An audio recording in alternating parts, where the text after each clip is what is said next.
I must play every game I get an ad for immediately. Witch Tower Flash was probably one of the most mechanically fun games I've played in a while. I didn't mind at all running through and completing each of the levels. The devs made an odd decision putting it on pre-release / early access. Apparently it's been in this state for at least 2 months. The game only had 10k downloads, and for a lot of users that don't have beta testing enabled, they straight up wouldn't be able to see this game. It seemed oddly counterintuitive as they have been pushing ads for this game, but maybe they just had some reason to do this. There was no story at all for this game. It immediately drops you into the fight with a hero's cry for battle. I really loved the in-game art style. It reminded me a lot of MapleStory with its pixel art anime style. The in-game animations actually looked pretty good and clean, even with a ton of projectiles flying around. Even though I was on an emulator, I didn't lag at all, which is a nice surprise as some games do struggle on emulators. The game did randomly crash sometimes. It was fine for the first hour, but then started crashing like every 10 minutes or so. This might just be because it's still in early access. The good part though is that you could continue the basic battle so you didn't lose energy on a crash. Mechanically, the game is absolutely amazing. It takes core mechanics from previous games so it doesn't get points for creativity, but honestly, the way they took the good parts of different games and infused it into one was pretty well done. The core game is a tower defense game. You would defend your castle from waves of enemies and finally a boss. If a small mob breaks through your defenses, it'll simply take away a bit of health, but if the boss gets to the end, it'll quickly drain your health bar until you defeat it. The way they implemented the defenders is pretty sick actually. You would start with a main hero which acts as its own tower you can move around and has their own unique skills. When mobs die, they drop experience similar to Vampire Survivors. After you level up, you get 3 choices. These could be the ability to place down random towers called witches, or sometimes you could choose between a buff for your entire team. It's very reminiscent of Vampire Survivors, just done in a tower defense style. Now the similarities don't stop there. After you get a tower, leveling them up would be very similar to TFT or auto chess, where you would need a dupe to get to 2 stars and 2 2-star units to get to 3 stars. These units, as mentioned earlier, could only be obtained from leveling up and rolling the units in the 3 choices. Finally, after getting to 3 stars, if the unit has an awakening unlocked, you can roll an awakening card from leveling up, and that gives your unit a special unique skill to their character.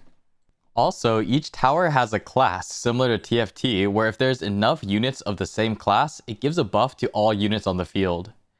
There are 2 active skills you can use, generally on a longer cooldown. The skills depend on what gear you have equipped on your hero, but from what I saw, the first skill is usually an area denial tool, while the second skill is a buff to all active towers / witches.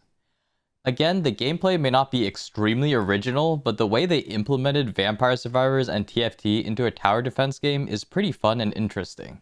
They may even take notes from games that I haven't personally played. The main type of game is pretty similar to Arch Hero if anyone has played that before. There are 3 different zones with 3 levels each. You beat 3 levels to get to the next zone.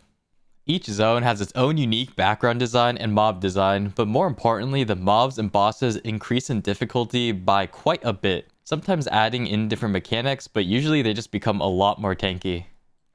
You have to spend 5 energy to enter each level. You could go back and do previous levels if the current level you're on is too difficult, but there's also a daily energy dump for drops depending on the level you're on, so not sure if it's worth going back to previous stages. There was also different types of daily challenges. Some challenges would be infinite or have their own unique mechanics. You could gain score based on doing the challenges, and they would be rated against other people in the server. There was also a one-time complete challenges like hard mode and double wave for each zone. These would give one-time rewards from beating them and had some daily claim based on how far you got. All in all, it was pretty fun, but one of the biggest problems is getting stuck on a level if you haven't progressed enough in your gear. That brings me to the progression part of the game. The main way to progress is by leveling up your witches / towers with certain class-based crystals and gold. Leveling up witches gave a huge amount of base attack and health that would really give you an advantage in the actual game. You could also advance the rarity of a witch. That would give its own unique effect depending on the witch. The awakening skill at 3 stars mentioned earlier was only given if the witch was purple grade or higher. There were other things you could level, such as potions that would give a permanent stat increase to all characters.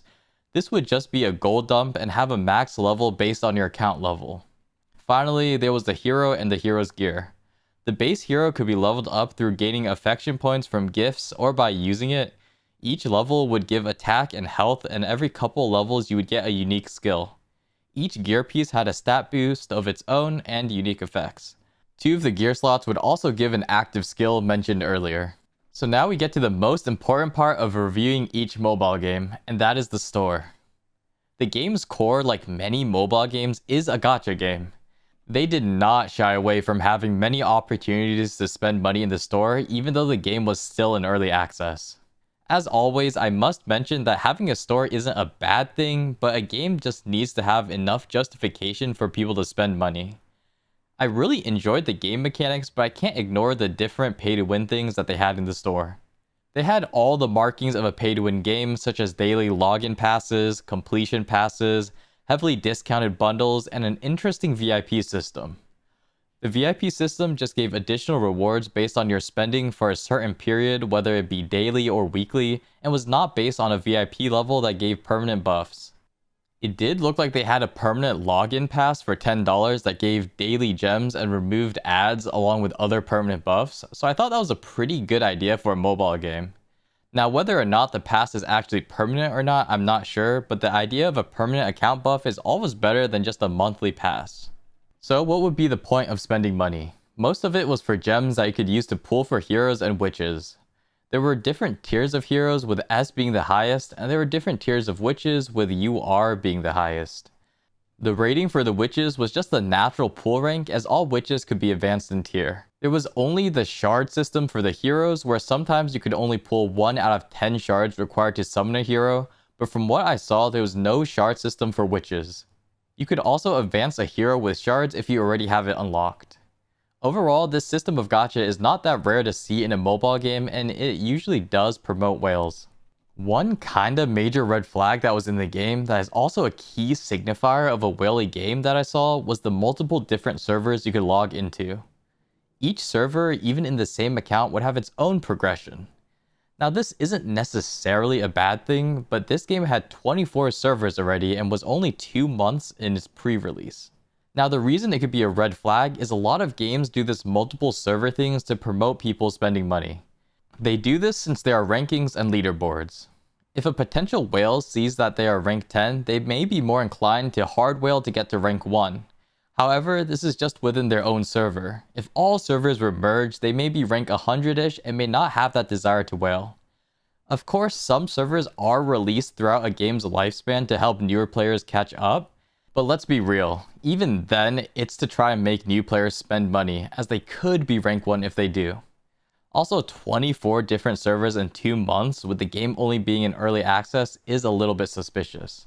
Outside of the whaley stuff, the game was actually pretty okay. The UI did suffer from not having a lot of small animations, making the game feel a little bit flat and lifeless at times. I do mention this a lot, but a simple shine on a crystal or animations after obtaining resources can really help a lot in creating life for a game. The out-of-game UI was not pixel art at all, which I thought was interesting. More a generic 2D anime art style, almost bordering on the AI art look. I don't think it was AI art, but I'm not sure what that style is called. Had they kept a cohesive pixel art style even in the menu, I think I would have liked it a lot better. Now it's time for the final rating of the game.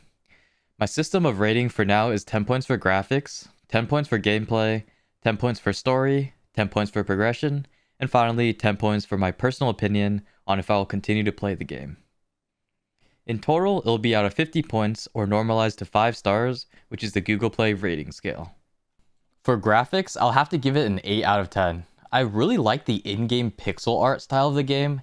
They had pretty decent animations and didn't feel too stiff in-game. The amount of particles and animations going on also didn't lag the game at all, which is a huge bonus.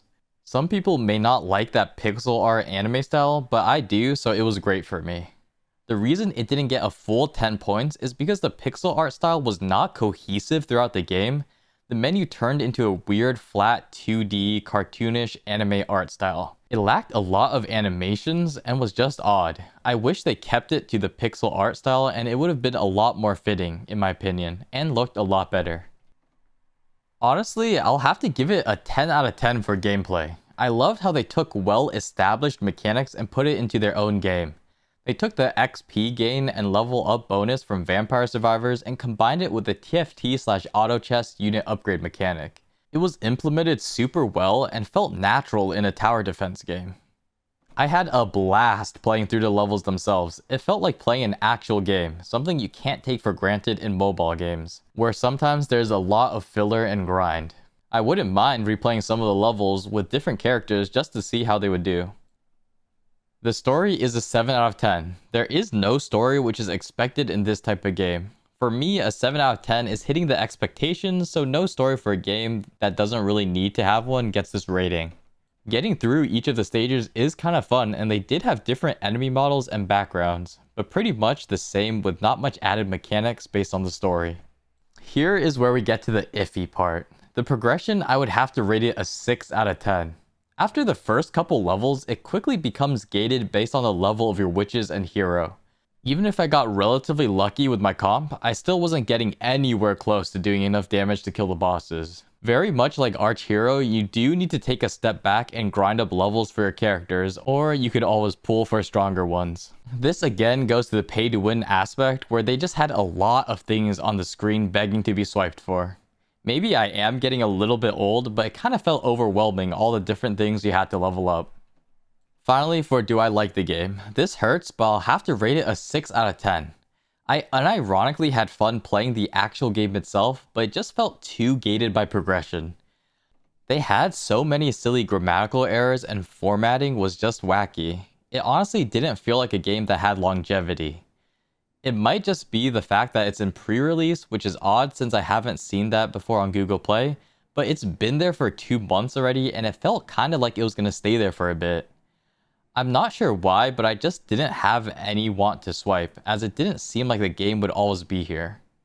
It does kind of suck as I really enjoyed playing the game, but as I said while I was playing it, if it was released by a big publishing house and it had that QC that comes with a big funded dev team, it could definitely be amazing. It kind of reminded me of Lethal Company, where it was made by just one person, and some things could be understandably unrefined. However, the gacha spam just made it feel a lot less innocent and closer to a quick buck type of game. Finally, in conclusion, the game got 37 out of 50 points. For a game that has 10k downloads in early access, that's actually quite nuts. And mind you, the score is heavily carried by the gameplay itself, which is amazing. I had a great time playing it, and I hope more games come out like this with the roguelike style of Vampire Survivors, especially in the mobile game category. I was curious how they could add in-game progression to this type of game and was honestly pleasantly surprised on how they did it. If you don't mind that Arch Hero style of progression where you have to pull for random units to progress, then this game is definitely worth the try.